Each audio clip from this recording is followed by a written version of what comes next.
So, just want to welcome you. This is Compassion with Lem Turner. I'm here with a really special guest. Today we're going live. This camera? That's the camera right there. And this is Ricky. Ricky from BRGR. What's up? How you doing? Good. Not bad at all. Man, this is the first time we're going live here in the Link Coffee House. It's right next door to BRGR, and Ricky has done some amazing things in making the difference. He's been through such an incredible journey. So, Ricky, tell us a little bit about that journey. How's that been happening for you? So, how far do you want to go? I mean, whatever. It's been mental. Like, I would say, from childhood to now, I've been many different people. Yeah. Many different people. Wow. And you don't realise that until you get a little bit older. Right. And you sort of shed your skin.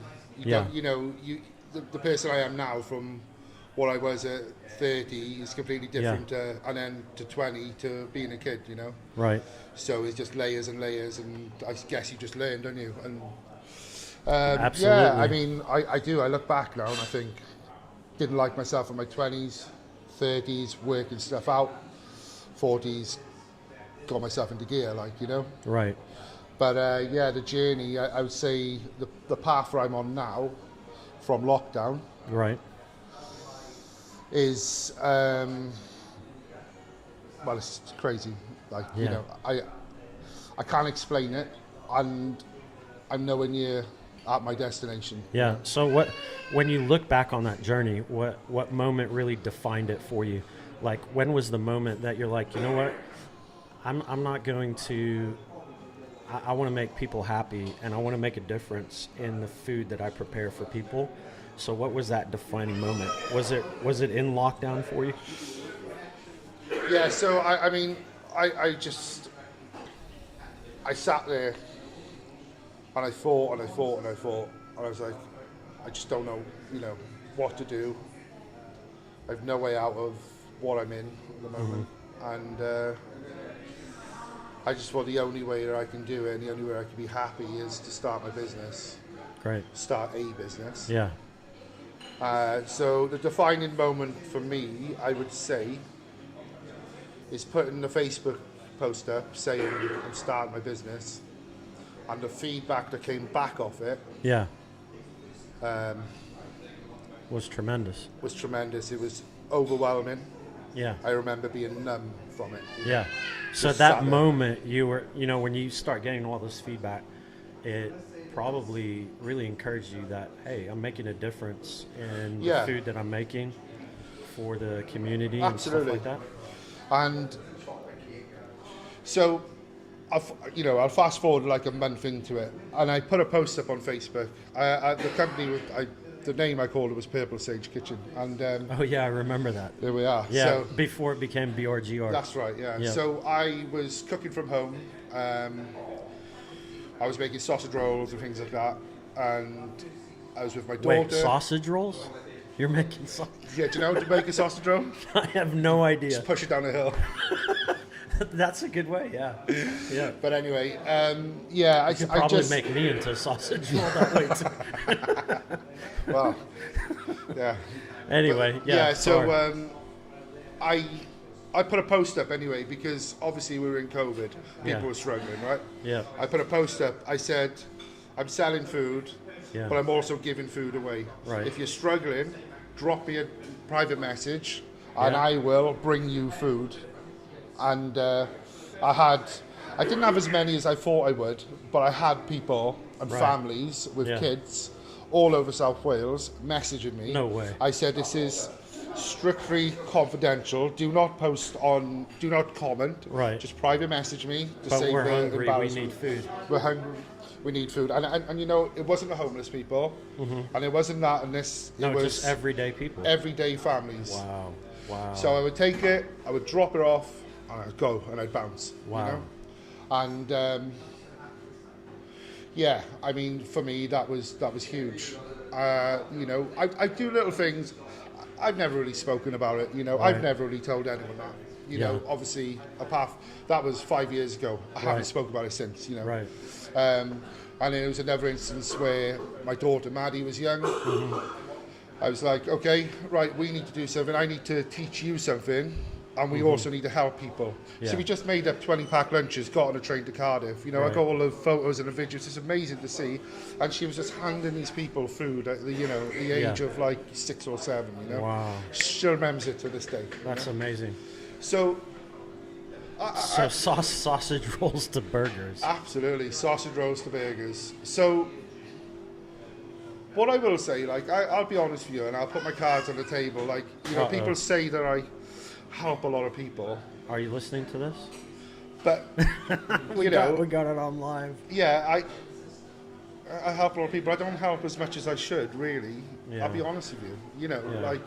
Well, there's a lot of needs out there, isn't there? There's a lot of needs, yeah. And I you mean, can't do it all. Nah, you know, but I don't want to be painted as this guy who just helps everyone, because I don't, you know what I Right. mean? But I will, if you can. Like I've said to people, I'd love to, instead of giving things away, because obviously businesses, you know, the state of the hospitality industry right now, I can't just give everything away, you know. No. So No. I'd like to go down the route of educating people. You know, here's a food bank, here's the ingredients, this is how you make something, not just mediocre, Yeah. but something beautiful. That's awesome. You know, you go to Spain, you go to France, everybody's educated on how they cook, yeah?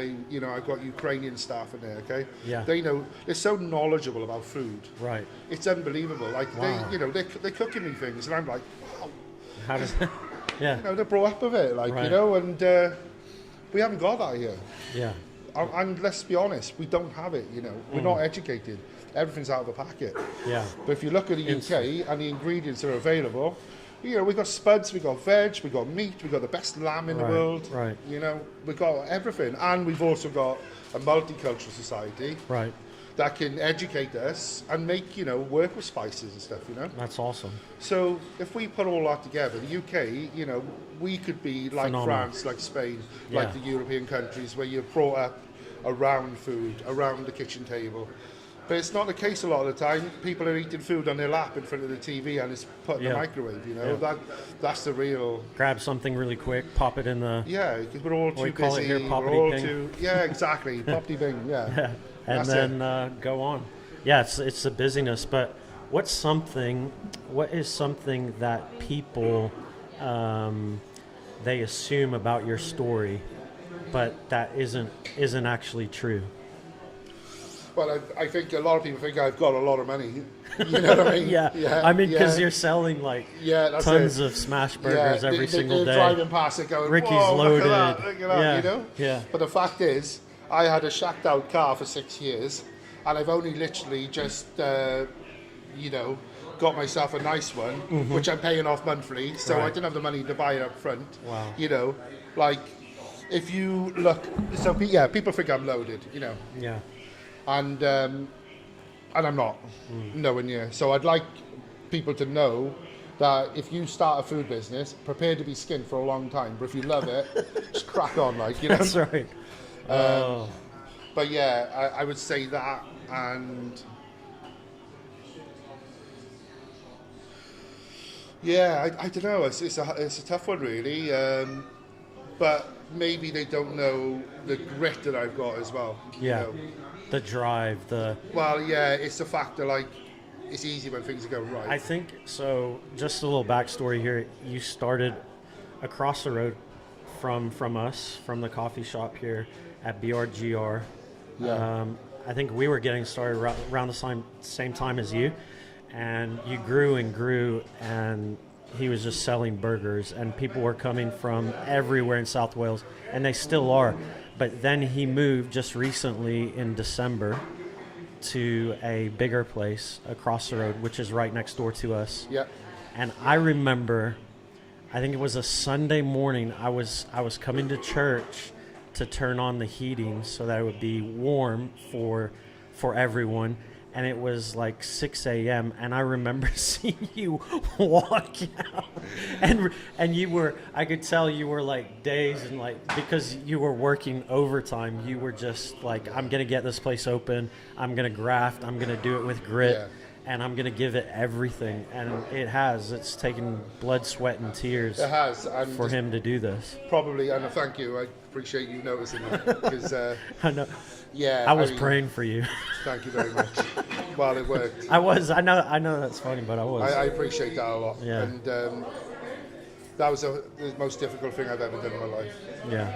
And I've been through some tricky times, but that took something out of me I don't think I'll ever get back. Just a little bit, but you know, I think,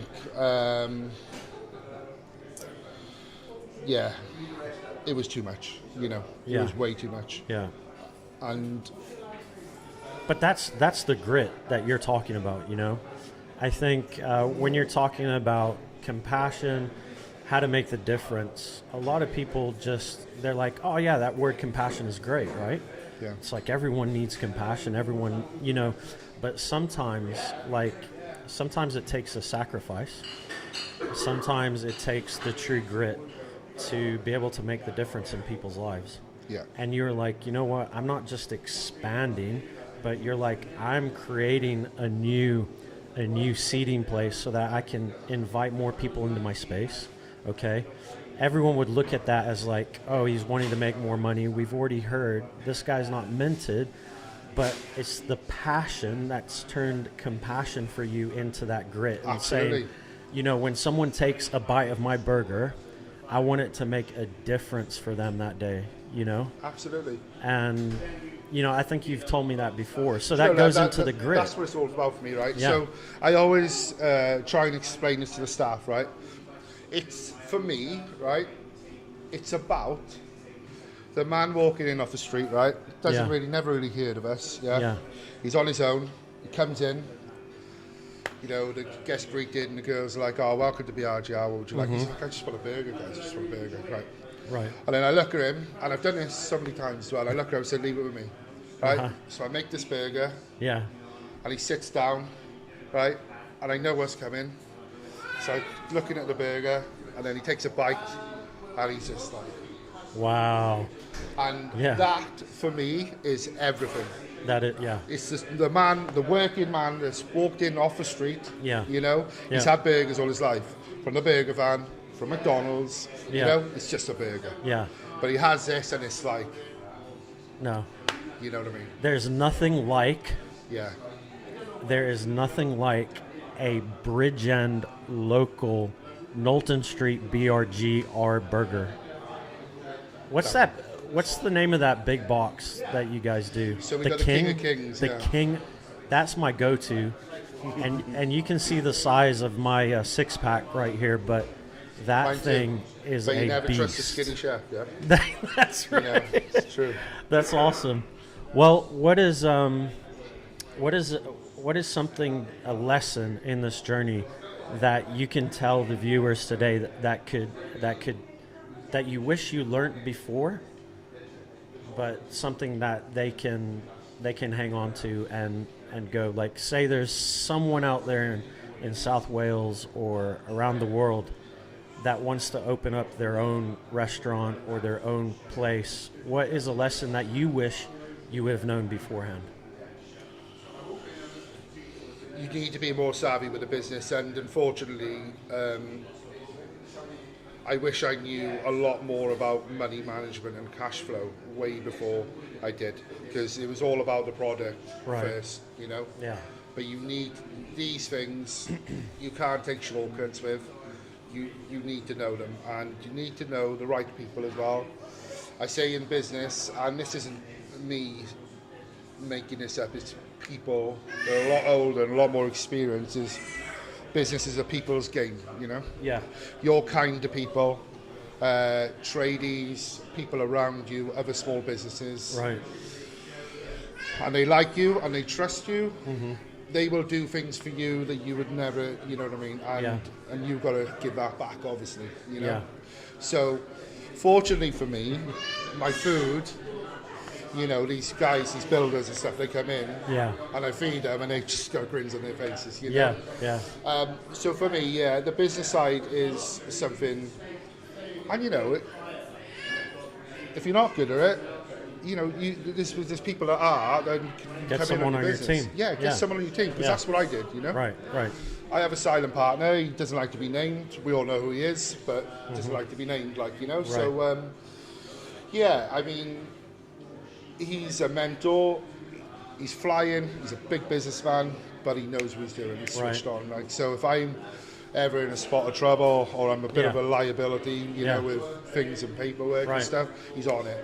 And it's not just him. He's got the resources, you know. That's right. So you need these people just around you, and you know, like, you know, James Pittman as well, you know, another guy. Yeah. You know, well, he actually, I quoted him on "It's a People Game," you know, business, because he had a big business. He's had a couple, really, really successful, and you know, you need to take off these guys. You need to, you know what I mean, when they're talking to you, you need to pull in these bits, because they're wise. They've been through it, you know, and so. If I understand it correctly, for those viewers who are out there watching, Ricky would say he wished that he was more business savvy, but what he did is he played to his strengths. So he knew, hey, my game, my passion is food. I'll stick to the food, but I will find someone that's good with the business, and I'll bring them on board, realizing that this is a team game. And we're going to do this together. We're going to create something amazing together. Absolutely. Is that right? Absolutely. And, you know, you need people as well that are cheering you from the sideline. Yeah. You know, as you're doing well. You know, we speak every day. I did this today. We were fully booked. Oh, you know, it's amazing. That's amazing. What do you need? You know, do you need more of this? You need more of that? I'm fine. You know, but it's just that, you know. Yeah. And it's a general good win for this area as well. Absolutely. You know, because you're attracting people to Bridgend from all over South Wales, and so it's elevating the whole area really. It's elevating the town. It's highlighting, you know, Bridgend basically to people and what Bridgend has to offer. Especially the top end, like, you know, I just like any other town in South Wales, there's a lot of sadness here, and you know, but I'm just trying to shed some light, and I'm not saying that in a religious way. I'm just trying to shed some light and positivity. You know, when somebody walks through that door, you know, staff, or I come in here and everybody's positive. You know, this is what we need. Like, you know, and a lot of people are in pain, and you know, it would be nice to just, you know, bring some happiness up here. Yeah, absolutely, absolutely. One of the things too that we talk about in Compassion with Lem Turner. I know this is probably sort of a different subject for you, but I know you've been on a journey yourself with religion and what that looks like and stuff like that. So, where are you at with that? What does that look like for you? Yeah, I'm happy to talk about that. Like, so, you know, growing up, you know, I went to Sunday school. I was religious, you know. You sing that song too, Father Abraham had many sons. Yeah, I think I might have actually. Yeah. But no, I mean, we did our school plays, and I was in a, you know, very Welsh family and traditional. Right. You know, my surname's Jones, so we were very in a small town in Pembrokeshire. So yeah, we did Sunday school and stuff, and like I said, you know, I was different. I've been many different people. You know? Yeah. I say my 20s were my dark ages. You know, 30s I didn't really know what was going on, and then 40s. So like, you know, I say by the time I was 15, 16, I just stopped believing. Only because of the people around me. Yeah. There's no such thing as God, this and that, like, you know, right. yeah, it's all science, blah, blah, blah. Right. And then I just didn't really think about it for a while, and but it's always been there. Yeah. You know, and I find it funny, actually, because when I was, like, a young teen, Right. if I ever wanted something, or I fancied this girl, my first love. And I remember we used to walk through this car park and he used to say, please God, this is the last thing I'll ever ask you for, but I really want to be her girlfriend. Yeah. You know? Yeah. And All of I a had to sudden, really go, prayer becomes a thing. Yeah. and then yeah, I yeah. remember just kept asking him that, like loads and loads and loads. Like every time it came true, I said, this is the last time. I like your remember that. genie. Like, Yeah. So, I'll be honest with you. And then, so from like my late teens up until 40, maybe 4 years ago, I didn't really think about it. But maybe it's because I've been coming here and the people around me. Yeah. Or maybe it's just because I'm getting older, but I'm starting to wonder, you know? I'm not saying I'm fully religious and I pray and stuff like that, you know? Right. But I tell you one thing now, and I've said this before, if my daughter got very sick, the first thing I'll be doing is I'll be praying. So there must be something there, you know? Absolutely. And I always think of that. Yeah. So, you know, or if I got some bad news and the doctor said, look, you know, it's not looking good. Yeah. First thing I do, I'd go and sit in the church and I'd pray. Yeah. Yeah. So I can't be arrogant to religion, you know what I mean? And when I look at my daughter and I look what's happening in the world and things like that, Yeah. you know, I do think in the end I will come back to from when I was a toddler and I will start being a religious person. Yeah. But for me, you know, I didn't want to be that in the 20s or my late teens because I thought it was a little bit embarrassing, unfortunately, but I'm just telling you the truth now, Yeah. you know? No, that's fine. And, that's great. you know, I like how freely can I speak, but you know, you'd see these people and you'd think, oh, Bible basher, this and that, you know what I mean? I'm sorry, you know, but that all goes away. And like we were speaking to Sammy, you know, you the older you get, the less you care about what people think of you. That's you know? yeah. And none of that is important. And what is important is we're all going to die one day. So let's do the right thing and see what happens, like, you know? Right. So, but I like the science thing with the, you know, like you've got people like Ricky Gervais and stuff like that are going, oh yeah, no, how can it be? How can it be God and stuff? Right. Well, how can it be? Like they haven't got the answers before that. They haven't got the answers. So you guys got more of an answer than they have. Right. So, you know. Yeah. It's really difficult for me. Rather have some sort of an answer and be wrong when you get there than have no answer and and miss it. So I feel like I do believe that it is something, and whether it's a simulation or it's God, I don't know, but I'd like to think there's a God, and I'd like to think there's somewhere after we die, you know?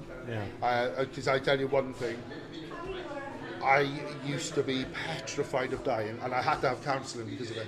Wow. Really just petrified. I just could not fathom it, you know what I mean? I could not get it. So I went to this therapist about it, and we did like 6 months on it, you know. Right.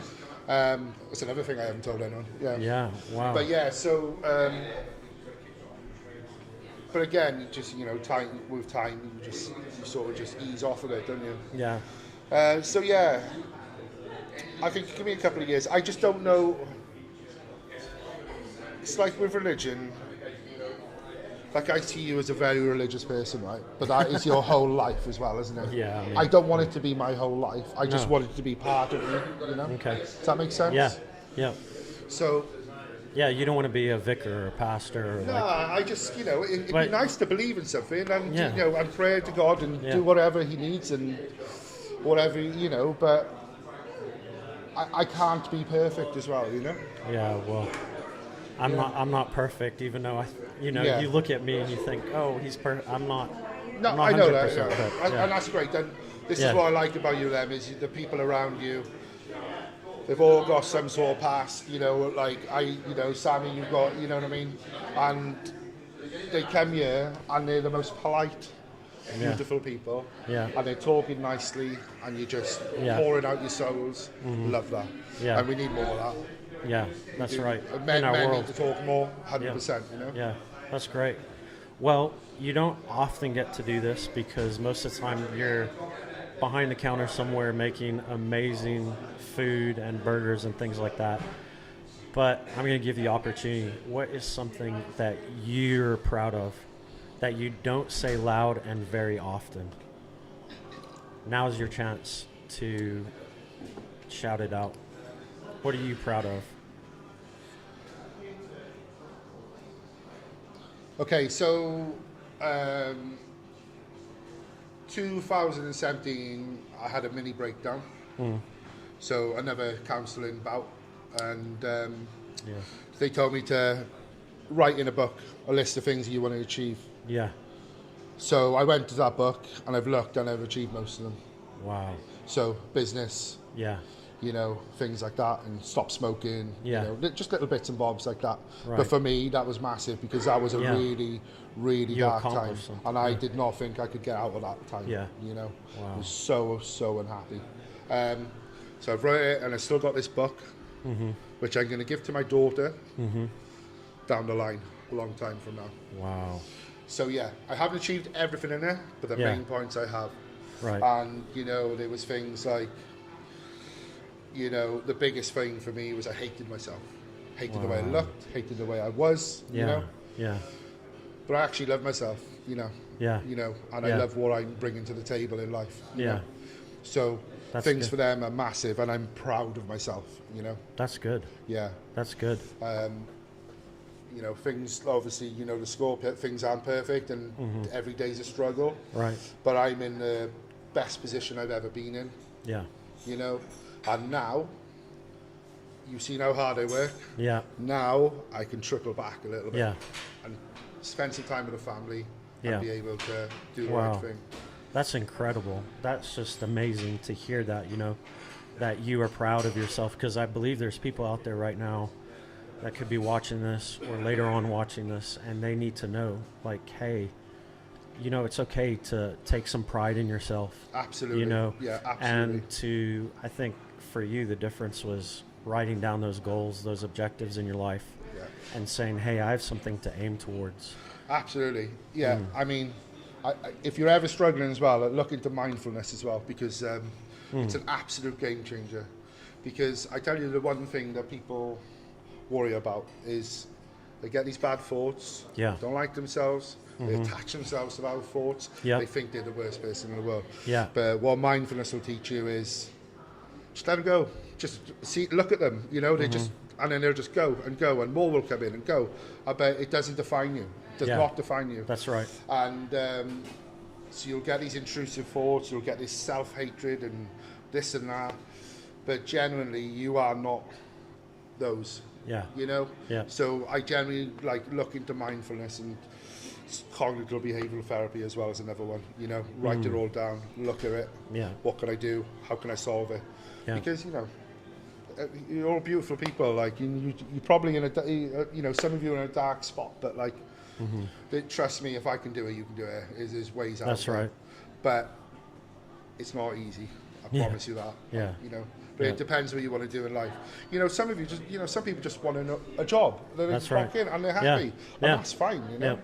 Whatever makes you happy, just go for it. I am on a journey now to do what I do because I love cooking. Yeah.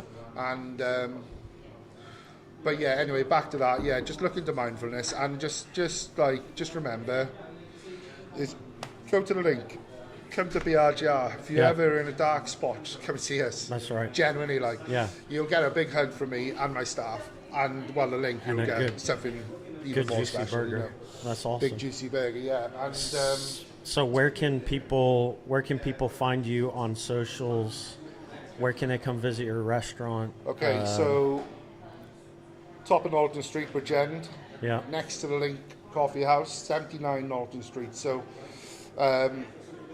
In Bridgend. in Bridgend, and What's your Insta? so it's BRGR. TikTok as well, BRGR, and Facebook is BRGR. Just have a look at some there and have a look at the food, Yeah. and it's amazing. Yeah, it is. I'm really, really proud of it, and a lot goes into it, and it's not just from me. My staff are not college trained, established chefs. They're just normal people that have come in and I've helped them. They've also helped me, and you won't get food like that because it's not off a recipe book, it's from here, you know. That's awesome. So they're tasting things, they're seasoning in it, everything's fresh from scratch, you know. Yeah. It's a lot Welsh of as work. well. A lot of work. Welsh And beef? yeah, absolutely. Yep. So our buns, potato buns, I use Alex Gooch, the Welsh, and then the beef is just from Newport, just up the road as well. Awesome. That's great. But so when you come though, you'll feel something different inside there. I promise you that. There's a cool vibe going on in there. 100%. It's great. Yeah. Yeah, I love the new space. It's great, isn't it? I know. Over there, I'd always come and I'd always want to sit down, but there's still some space. But this really just opens it up, and it's cool just to sit and chill and feed and yeah. It's only there because of the people around me, you know, and like especially you, like Sammy's been. Sammy's bad, like I know you can't see him, but like bad in a good way. From day one, he's been popping in there, telling you, his Lord is thinking of you. He's gonna give you this, give me some chicken, and I'll make him some chicken. That's and he comes in and out, like you know. Yeah. And you know, you're a good guy, bro. Really, really good guy, and you're trying, and it's amazing. And you supported me from day one. You supported me from day one. I mean, I remember when that was getting built. Yeah. And I used to come over here and just be Janine sitting on her own, like, you know. Yeah. The first time I seen her, she just looked at me. It was like, wouldn't speak to me, and I was like, oh, okay. And then I realised she's just shy. And then, you know, after a while, then we just like became really close, and you know, we got Beth in here and stuff. Yeah. But you've all supported me, you know. And I'm just a guy on a journey. I know how to cook, but the rest, you know, I'm just making it up, like. You know? That's awesome. Well, it's so good to talk to you. Thank you so much for, coming and doing this podcast. I know you've got a lot of work over there because it's Friday. Yeah. Friday night. It's going to be packed tonight. So, but if you seriously, please come and see BRGR. Make sure you do, yeah. If you want a good smash burger, it's right here, top of Knowlton Street, 79 Knowlton Street in Bridgend. Awesome vibe. And also, if you like this podcast today, this is Compassion with Lem Turner. It's where we talk about everything making a difference. So please like, share, comment. Thank you for watching, and thanks, Ricky. It's been an amazing time. Yeah? All right. Cheers, Talk to you guys later. Bye. Man, so proud. Yeah, you're like that. Really